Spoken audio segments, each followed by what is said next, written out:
Si vous partez à Rouen ces jours-ci, vous aurez du mal à échapper à Picasso. Le peintre est à l'honneur dans cette ville à partir d'aujourd'hui. 3 expositions ouvrent au public dans 3 lieux différents.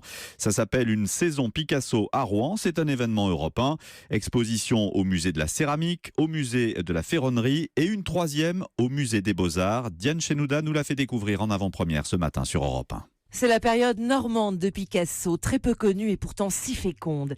À Bois-Gelou, ce château qu'il achète en 1930 avec sa femme Olga, entre Paris et Rouen, et où il se retire pour travailler la sculpture et la peinture. Mais Picasso est totalement habité par son amour. Pour sa maîtresse cachée, Marie-Thérèse Walter. Sylvain Amic, directeur des musées de Rouen. Marie-Thérèse est partout dans la sculpture, dans la peinture.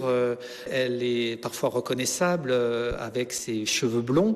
Dans la sculpture, c'est souvent son nez qui permet de reconnaître son visage. En tout cas, ce qui est frappant, c'est de voir l'aller-retour entre la peinture et la sculpture. La femme aimée que Picasso représente en dormeuse, avec ce magnifique nu couché. Cette dormeuse qui est offerte, qui est séduisante, avec des formes pleines et rondes. Et on voit qu'autour du visage de Marie-Thérèse, il y a comme des rayons qui irradient. Elle est vraiment solaire, c'est vraiment le bonheur solaire.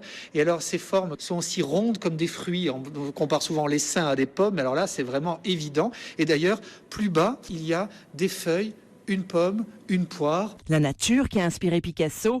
Ici, il fait feu de tout bois, par exemple. Il crée des statuettes avec du bois ramassé dans le parc. Diane Chenouda, une saison Picasso à Rouen à partir d'aujourd'hui et jusqu'au 11 septembre.